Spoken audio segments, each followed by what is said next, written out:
Welcome to the HealStrong podcast with me, Namita Purohit. As a life and leadership coach, I am dedicated to guiding my clients and students towards emotional freedom, inner strength, and healing.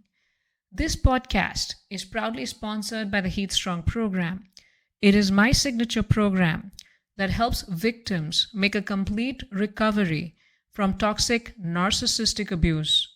The program includes a course roadmap, coaches, and community to help you rise back to your healed and whole self so that you can grow and you can glow again. In today's podcast, I'm going to touch upon what is the karmic lesson that needs to be learned by the empath in a narcissistic relationship. What has caused them to be in that situation? What is their lesson? And how can they break free from this relationship karma? What lesson can the empath learn to break free from the pattern of attracting narcissists in their life? Apart from the many podcasts I have done on will the narcissist get their karma, or what are the 10 traits of a narcissist, or what are the 10 vulnerabilities that make an empath vulnerable to a narcissist, today I'm going to touch upon this one very specific point, and I want you to stay with me because I'm going to share a few stories and I'm going to give you some really nice insights. So there was this woman and she felt very unloved by her lover. She was pained that no matter what she did, her lover would go hot and cold with her. There were times when he would be very connected with her and enjoy great times, shower her with gifts. And then when she would feel settled in that relationship, he would immediately withdraw and he would immediately, start just distancing himself from her. And then she would be brokenhearted. And this long dragging on life affair frittered her life away. And, her dreams to get married, her dreams to have a baby girl. She wanted to have a daughter, give birth to a daughter. And she found that this desire of hers was becoming impossible because of this very tiring love affair that she was having with this partner. This partner was not committing to marriage, and this partner would use her, abuse her, and then she could see all those patterns, but she would still find herself very attracted to him. And it turned out that in one of her previous lifetimes, she was a French princess, a very high princess who followed her spirituality and, the role of being a princess, and felt that she was very dignified because she was a princess, and also because she had such high standards in her spirituality that she judged many people for being unclean, for not having, the manners of the royalty. And she also judged many of them for their weak behavior, for not being able to follow the high level of spirituality that she did. And over time, she became so disturbed by, all these vagrant, like these people not following things, and then that would irritate her and disturb her and things like that, that she resigned herself to a nunnery so that she could live a very perfectly pure life and she would not get contaminated by all of these people. And because of all of that judgment that she had, it turned out that in her current lifetime, she was also a massive alcoholic with multiple affairs with many boyfriends at once, and was unable to beat the bottle and unable to beat her habit of being a player in this film. And it turned out that lifetime, where she judged so many people because of their weaknesses and things like that, caused her to have the very same weaknesses and experience what caused those people to be unable to follow them and to truly learn how to be empathic and compassionate to her own self and eventually to all those people whom she had judged in her previous lifetime. Turned out, in another previous lifetime, she was a very proud daughter of a Persian tribal chief. So it sounds like she was like royalty in like 2 lifetimes. And the Persian tribal chief, their tribe was captured by another, country's people, and, the Navy and all of that, and, the grounds people who had come and they'd captured this tribal army and all of that and their land and everything else. And it turned out that she got married to protect the tribe from falling into trouble. The tribal chief promised the captain of the opposite side that he would give his daughter in marriage to her. And she got married to a very nice captain. And he loved her very sincerely. But she hated him because of his low stature. And she hated him because of the fact that they were captured by them. And she could never get over the fact that she was this princess who was captured by someone, and, her whole ego around that. And she felt he was low stature, he was not royalty like her. And she had a daughter with him, but still she found no peace because of her attitude. And she couldn't overcome her own hate, and she just couldn't be loving to this person, this captain. And she couldn't overcome her hate towards these abductors, and she just couldn't accept her fate. And then she committed a suicide, and she left her daughter alone, this baby daughter. And in this lifetime, you find that she is in a marriage where she is not feeling loved, just like what happened in her previous lifetime. And she's longing for a daughter. But in the previous lifetime, she had a daughter whom she left alone because she just couldn't get out of her own head, and she committed suicide. So karma works. And do you need to know what past karma you did because of which you're suffering in this lifetime in a difficult relationship? I don't think so. The way karma works is very precise. And we don't have to investigate exactly what happened to me. And only when I know exactly what I did to other people will I be able to really accept and understand. And only then I will have the clarity about why I'm suffering in this lifetime. I don't think we need to go through that exercise. There are so many stories, and there's so much written in the scriptures around what you sow, so shall you reap. Karma is going to act on us over different lifetimes, and things are going to happen. So a wise person would be able to just accept the fact that, hey, whatever is happening to me in this lifetime right now is very painful. You have my full empathy, you have my full support, and therefore I make so many different podcasts to help you heal your emotions, heal your body, heal your mind, work on your mindset, and I do all of those with a lot of empathy. And I'm saying this also in service to you, and with a lot of empathy, that whatever is happening, the very fact that we have this material body means we have karma to go through. And if we were free from karma, we would not be in this material realm. We would be not caged in this material body. We would be in the spiritual realm. And all the relationships in this material world, they're also bound by our own karma. And we have pending karmic debts to discharge in the relationships we are in. And the Vedic system recognizes that each of us is an eternal soul, and we've had multiple different lifetimes, and we've treated some people well, and we've treated some people badly, as we could see in this lady's life. And we've taken in some relationships, we've taken more than we have received, and in some we have given more than what we have received. And now we find ourselves giving more than what we have received in some relationships, but maybe in our past lifetimes, in relationships with those same people, we received more than we gave. And quoting from the Padma Purana, it says, Renanu Bandhan rupena Pashupatni sutalaya runakshaye kshayanti tatra parivedana. And the translation for that is, pets, wife, husband, children, home are all the result of previous birth bondage. Once the debt is annihilated, there is no relationship, and it ends the suffering. So whoever comes in close relationship with us is due to the karmic accounts that we have created with them in our past lives. And this is called Renanu Bandhan. Rena is the debt, and the Bandhan is the bondage. And this intimate give and take that we see happening with only some living beings in present life is because of our Renanu Bandhan, the karmic debts with those beings that we've built in our past life.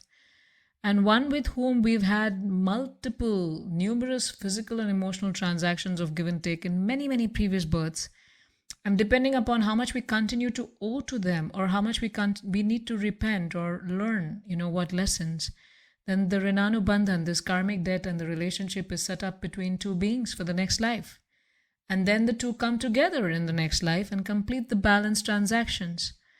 Now, we can either be in those relationships and act in certain specific ways, which I'm going to talk about today in this podcast, and discharge those karmic debts while keeping ourselves protected. Or we could, complain. We could act like victims. We could create more karma with revenge, with hatred, with carrying the resentment in our heart. All of that is also karma, and I'll explain more about that. And continue this wounding cycle for our own selves, as we saw with this lady. So what are some of the lessons here for us, and what are some of the things that we need to do as we understand karmic lessons, as we understand the story? I'd like to introduce a very provocative, very controversial point for you all to consider. You may not like it, but it's a very important point here. The karmic lesson for both the empath and the narcissist is the same. And why do I say that? You may say that, no, the narcissist is terrible. They are, so bad. They do such harmful things. They mistreat the empath so badly. How dare you say that both the empath and the narcissist have the same lesson to learn? The empaths are so soft. The empaths are so kind. How dare you say that the empaths have the same lesson as the narcissists? The empaths are such great souls. And I know you're saying that, but hear me out. Both the empath and the narcissist have the same deep-seated fear of feeling unloved, being vulnerable, or rejected. Both of them have the same deep-seated fear.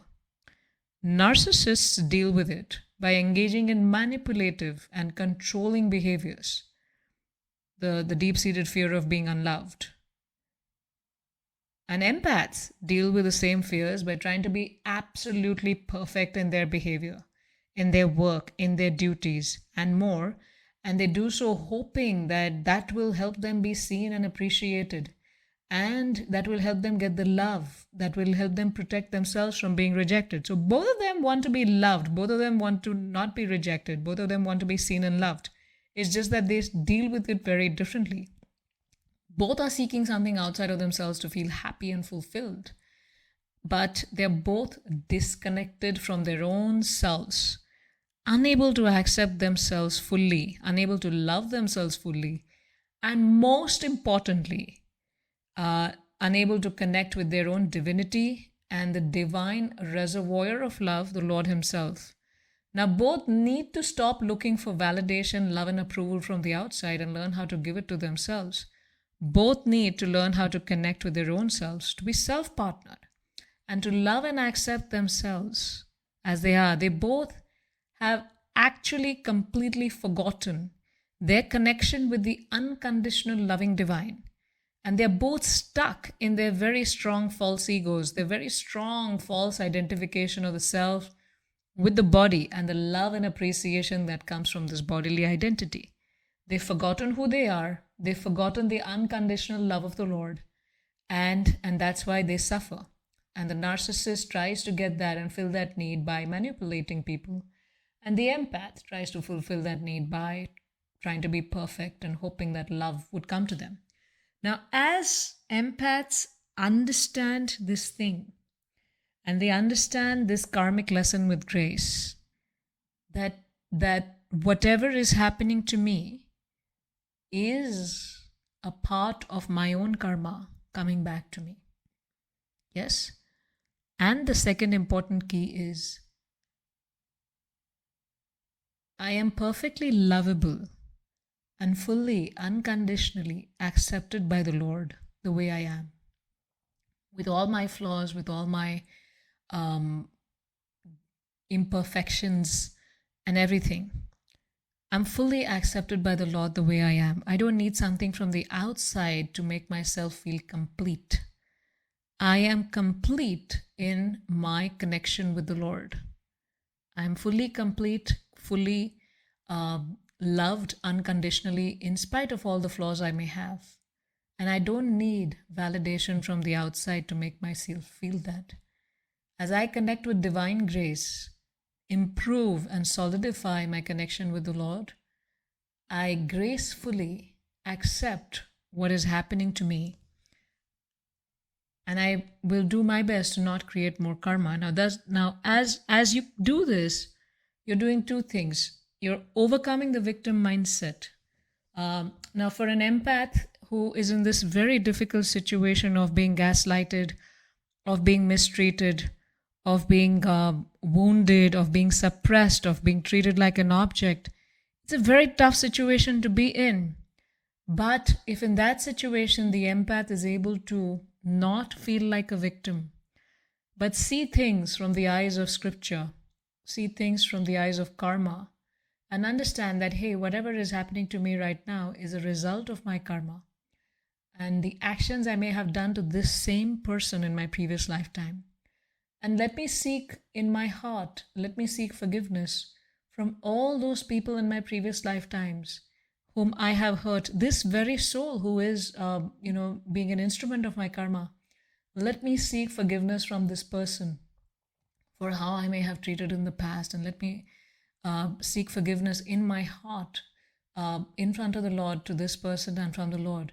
If you're able to not, elevate yourself from this victim mindset and come to this mindset of accepting your situation as your own karma and seeking forgiveness from all of these different people you may have offended in the past, you have really elevated yourself and you become a recipient of divine grace. Such acceptance, unconditional acceptance of your own karma and your actions, make you, and surrender to the Lord, make you a recipient of divine grace that helps you dissolve your karma. Else, if you don't carry this mindset, you will be creating new karma for yourself. Now, this does not mean that this acceptance of your situation and acceptance that, hey, I have this karma in the past life, and let me seek forgiveness and let me not retaliate so that I don't create more karma here, does not mean that you do not work on your own healing, or that you does not mean that it's not stopping you from setting boundaries to protect yourself or to work on your own growth. Rather, it means that you do all those things that you need to do to work on your healing, to work on your growth, to work on boundary setting, to work on protecting yourself, without the victimhood, without the negativity, without the resentment, without the anger. You do all those things, but you do it with grace, with acceptance, and with repentance of our past actions. Yes? So when we learn our lessons and accept our situations with grace and understand this major karmic lesson that I am unconditionally lovable by the Lord, as spirit, soul, I'm part and parcel of the Lord and unconditionally loved by Him. I am complete and I have nothing outside of me that I need to make me feel complete. So as you learn this karmic lesson and accept your current situation with grace, that means you have cultivated surrender to the Lord. You have accepted the Lord's plan. You have accepted the Lord's system. And that strengthens your divine consciousness. That strengthens you, and you become you attract unlimited grace in your life that protects you from all of these difficult narcissistic people. And because you have learned this lesson, because you've become very spiritually self-partnered with yourself, you are strong in yourself with grace and with beauty. You do not have the vulnerabilities that can make you a target of narcissistic abuse, where they target your vulnerabilities of low self-esteem, lack of self-love, lack of self-acceptance. All of those are gone away and they're unable to target you anymore, right? So when we learn our lessons and we accept our situation with grace, we also protect ourselves from creating new karma that would have come out of anger, resentment, the desire for revenge and things like that. Now, when we don't take responsibility for our karma, we do not accept our situation with grace, we do not learn our karmic lessons, we're unable to heal our past memories and emotions, we're unable to change our patterns. We're creating new patterns that are unhelpful for ourselves, and we remain in the victimhood. So in conclusion, follow your karmic lesson in your life, accept your situation with grace, connect with your true spiritual identity, do whatever you need to do to set up your boundaries, work deeply on your healing and mindset shifts, and become a divine instrument of the Lord's love and engage in acts of service. And it's important that you do not create more new karma in your life. And as you stay focused on this lesson, you will be able to break free from the toxic abuse, this break free from relationship karma. You will experience things changing in your life. You will see all the narcissists in your life either getting or weakening their hold on you, or getting distracted into, doing something else, or just exiting from your life or exiting from your radar. And you become more and more focused in being a divine instrument of love, accepting your situation with grace, learning that very pertinent, important karmic lesson, and growing in your life. The HealStrong program helps many people work on their deep healing. Now, I have to say one thing here, that it's not so easy to do what I've asked you to do in this podcast, but it is possible to do it. It looks difficult right now because you're unhealed. You have unprocessed emotions, unprocessed stories. You have a lot of trauma. You have a lot of difficult emotions. You have a lot of fear. You're in a very weak state. And therefore, it becomes difficult to follow this thing that I'm sharing with you. And some of you may be, in your mind, it will be revolting for you to like, what the heck is she saying? Who does she think she is? And does she even know the extent of my pain right now, and how bad am I feeling about this whole situation, and how much I am suffering, and how unfair my life is? I know you're feeling that way, and I understand that. And I've created many videos and many podcasts for you to help you work on those things. And in the HealStrong program, we help you first heal yourself. Because only when you have healed yourself and you've taken care of all these traumas and painful memories and painful emotions, and gotten back all those parts of you that have chipped away because of being part of this narcissistic abuse, and you've rejoined all of those things in yourself, you have become whole again, is when you can rise to this mindset, accepting your situation with grace, following your karmic lesson, and not creating further new karma, bad karma in your life, and not becoming a magnet for narcissists anymore. And for that, you need deep inner work and inner healing, not just at the level of the mind, but also at the level of the body and the energy and spirituality. And I welcome you to join the HealStrong program, from toxic narcissistic abuse, make a complete spiritual recovery. The links are in the description. You could join the starter pack, where you could start with us, and then you could then go to the advanced pack. But for those of you who are tired of your situation, could directly jump to the advanced pack. In fact, I would ask everyone to jump to the advanced pack, because by the time people decide to get help from the trauma and the difficulties they have faced from narcissistic abuse, they've already broken themselves very badly. They've lost their health, they've lost their mind, they've lost their courage, they've lost their abilities, and that's when they decide to invest in themselves.